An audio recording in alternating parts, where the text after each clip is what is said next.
ଉପରକୁ ଆସିବ ଦେଖିକି ଆସିବ ଭୟ ଲାଗୁଛି ମୋତେ ମୁଣ୍ଡ ବୁଲେଇ ପଡ଼ିଯିବ।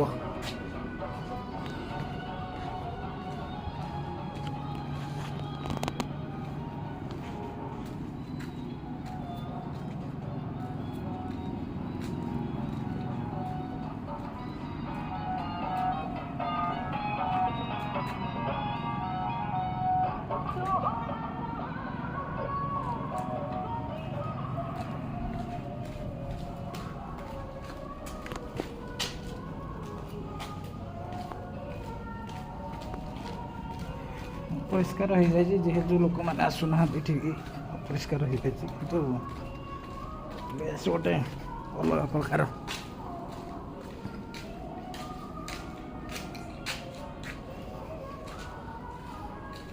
ଏଇଭଳିଆ ପରିସ୍ଥିତି ଖରାପ ହେଇଯାଇଛି କିନ୍ତୁ ପ୍ଲେସ୍ ୱାନ୍ ପ୍ଲେସ୍ ଗଭର୍ଣ୍ଣମେଣ୍ଟ ଯଦି ଆକୁ ଟିକେ ଆଖି ଦେଖିବ ତାହେଲେ ଭଲ ହେବ।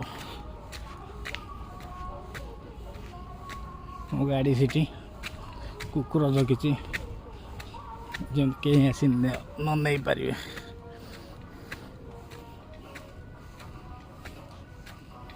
ଏପଟେ ଏମିତି ଗଲେ ଗୋଟେ ଇଏ ଅଛି ଆଗକୁ ତଳି ଏଇଠି ଆରି ଉପରକୁ ମୁଁ ଯାଇଥିଲି ଆରି ଉପରକୁ